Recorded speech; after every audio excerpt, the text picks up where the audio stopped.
ସବୁବେଳେ ଆପଣଙ୍କର ଅଣ୍ଟା ଦରଜ କରୁଛି, ଏତେ ଅଧିକ ଦରଜ ବଢ଼ିଯାଉଛି ଆପଣ ସକାଳୁ ଉଠିବା ମାତ୍ରେ ନଇଁ ପାରୁନାହାନ୍ତି, ଯଦି ନଇଁ ପାରୁଛନ୍ତି ସିଧା ଛିଡ଼ା ହେବା କଷ୍ଟ ହେଇଯାଉଛି, କିଛି କାମ କରିପାରୁନାହାନ୍ତି।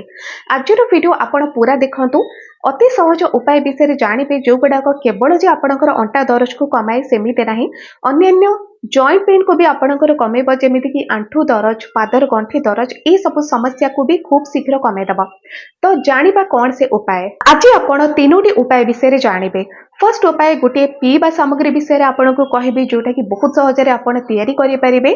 सेकेंड गोटे खाद्य सामग्री विषय आप जानवे। आ लास्ट गोटे औषधि विषय आप जानवे जोटा कि बहुत इंटरेस्टिंग, बहुत इजी आपण प्रिपेयर करें। आउ इजी हम ताको मालिश करने। आउ अनेक थर मु या विषय कही किंतु आपण माने बुझी पारंती नहीं जे केमिति ताको प्रिपेयर करेंगे, केमिति ताको मालिश करेंगे। तो फर्स्ट आम जानिबा जे कौन आपको पीबार अच्छे। यहाँ प्रिपेयर करने आपको चारोटी सामग्री दरकार। हलदी गुंड, अदा छोट खंडे, गोलमरीच, आउ टिकिए महू, किंतु आउ गोटे सामग्री भी अच्छी, यहाँ आगू आप जानवे। तेबे हलदी गुंड कहीं? हलदी गुंडे एंटी इनफ्लामेटरी गुण बहुत अधिक रही, एंटी बैक्टेरियल गुण भी बहुत अधिक रही। आयुर्वेद में गोटे औषधि भाव में गणा जाए हलदी गुंड को। तो हलदी गुंड जितेबाला आपण खाद्य सामग्री व्यवहार करती, यहाँ निश्चय आपको बहुत उपकार दिए, किंतु गोटे स्पेशल ट्रिक रे जदि आपण यूज करूछथि हलदी को, तेबे एटा आपणकर अंटा दरज को खूब शीघ्र कमाई दिए। तापर आसिला अदा। अदारे भी बहुत अधिक एंटी इनफ्लामेटरी गुण रही, जो गुड़ाक आपणकर दरज को कमाए। आ सबुठारु बड़ कथा कौन जानिछंती, एबेकार समय रे ठंडा काश जनित समस्या अधिक बढ़ी जाइछि, कारण मनसून रे प्राय समस्त को ठंडा काश जनित समस्याटी हुए। आ जेतेबेले आपण एही रेमेडी को व्यवहार करंती, तो सेतेबेले ठंडा काश जनित समस्या भी आपणकर कमी जिवो। अंटा दरजर विभिन्न प्रकार कारण रही। आउ केतोटी कारण जोटा कि नॉर्मली समस्त क्षेत्र में देखा जाए, सेटा जदि पेटर आपणकर गैस रहिबा तेबे भी अंटा दरज हुए, जदि आपणकर कैल्शियम रो अभाव रहुची तेबे भी आपणकर अंटा दरज हबो। तेबे जदि आपणकर पेटर गैस रहुची तेबे भी जदि एही सामग्री को आपण तैयारी करछंती आ ताको पिउछंती, देखिबे गैस कमी जिवो आ अंटा दरज आपणकर जल्दी कमी जिवो। हलदी गुंड आ अदा विषय जानले। गोलमरीच आपणकर पेटर गैस कमेबा को बहुत हेल्प करिबा आपनको, जहा द्वारा अंटा दरज आपणकर इजीली कमेबो आ डाइजेस्टिव सिस्टम भी आपणकर इंप्रूव करे। तापर आसिला महू तो गोटे औषध। महू भी आपको बहुत अधिक एंटीबैक्टेरियल गुण भरा, तापर एंटी इनफ्लामेटरी गुण रही। यह सहित महू गोटे एमिति खाद्य सामग्री जोटा कि आपणकर ठंडा काश को कमाए, आपको कैल्शियम भी किसी मात्रा रे दिए। तो ये सब गुण भरा खाद्य सामग्री जितेबाला आपण यूज करती, आपको बहुत सारा फायदा मिले। सबुठारु बड़ कथा कौन जे आपणकर अंटा दरज तो कमिबो, आ जॉइंट पेन अलग जहाँ आंठू रे हेउची, पादर गंठी रे हेउची, से सब भी कमिबो। एहाको प्रिपेयर करिवे केमिति? राति रे आपण गोटे ग्लास पानी नहीं जातु किंबा गोटे ग्लास क्षीर नहीं जातु। दुईटी सामग्री विषय आपको कहली, गोटे होची पानी, गोटे होची क्षीर, जोटा आपको सूट करिबा। क्षीर किसी व्यक्ति को सूट करेनी, गैस हो जाए, एसिडिटी हो जाए, तो क्षीर जो मैंने पी पारे ना से पानी ही नियंतु, जो मैंने क्षीर पी पारे से क्षीर को नियंतु। तो आपण गोटे ग्लास पानी किंबा गोटे ग्लास क्षीर नहीं गले, से आपण अदा छोट खंडे छेची दियंतु, पके दियंतु, गोलमरीच गुंड किछि आपण पकेदेबे, अधा चामच हेले भी चलिबो। आउ हलदी गुंड अधा चामच आपण पके दियंतु, तो ताको भला भाबरे फुटिबा पई दियंतु। तापरे ताको आपण काढी देबे गोटे ग्लास रे, जेतेबेले अधा रही जिबा सामग्री, पानीटी किंबा क्षीर अधा रही गला, ताको आपण काढी दियंतु, के ताको ठंडा हबा को दियंतु। तापरे सेथिरे आपण महू अधा चामच को मिक्स करिवे, आ उषुम थिबा अवस्था रे ताको आपण पी देबे।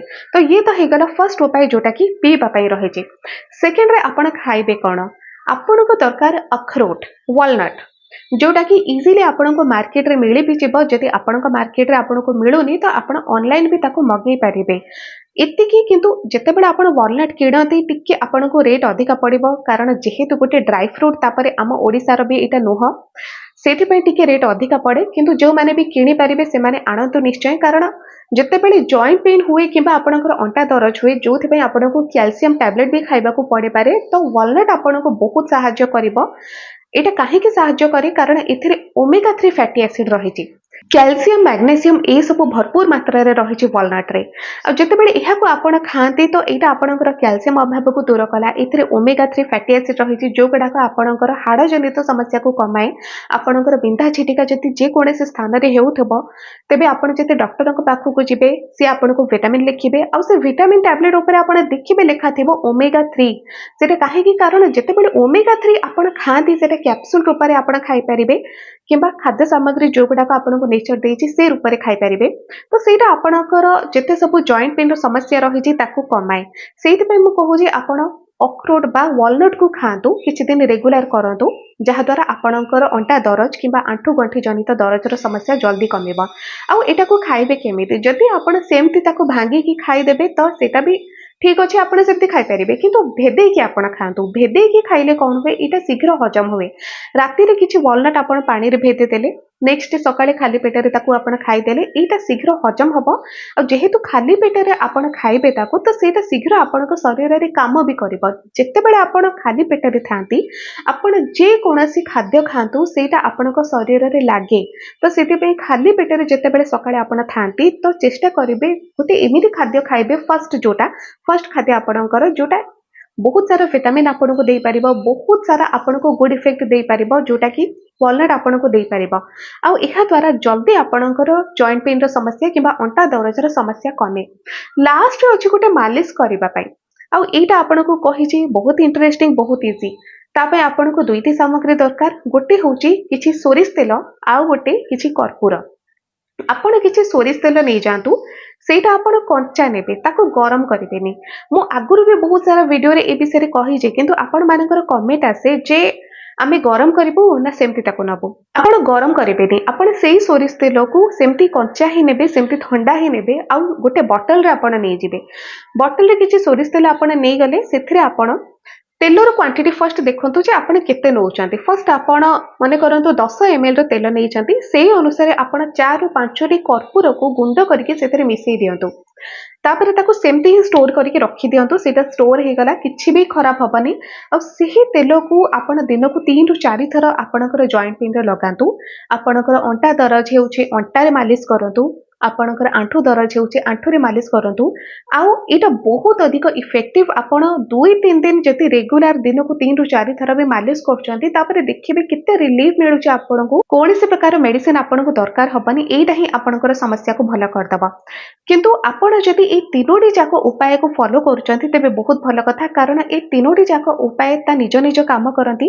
ସକାଳେ ଆପଣ ଖାଲି ପେଟରେ ୱାଲନଟ ଖାଇଦେଲେ ଭେଦା ଯାଇଥିବା ଯେଉଁ ପିଇବା ସାମଗ୍ରୀ କଥା ଆପଣଙ୍କୁ କହିଲେ ଆପଣ ତାକୁ ରାତିରେ ତିଆରି କରିକି ପିଅନ୍ତୁ, ବହୁତ କାମ ଦେଇପାରିବ ଆପଣଙ୍କୁ। ଯଦି ରାତିରେ ଆପଣଙ୍କୁ ଲାଗୁଛି ଯେ ନା ପିଇ ହବନି ତେବେ ସନ୍ଧ୍ୟା ବେଳେ ଚା ପିଇବା ବଦଳରେ ଆପଣ ଏହାକୁ ବନେଇକି ପିଅନ୍ତୁ, ଏଇଟା ବହୁତ ଅଧିକ ଇଫେକ୍ଟିଭ। ଆଉ ମାଲିସ କରିବା କଥା ଦିନକୁ 3ରୁ 4 ଥର, ସେଇଟା ଆପଣ ନିଜର ସୁବିଧା ଦେଖିକି କରିପାରିବେ।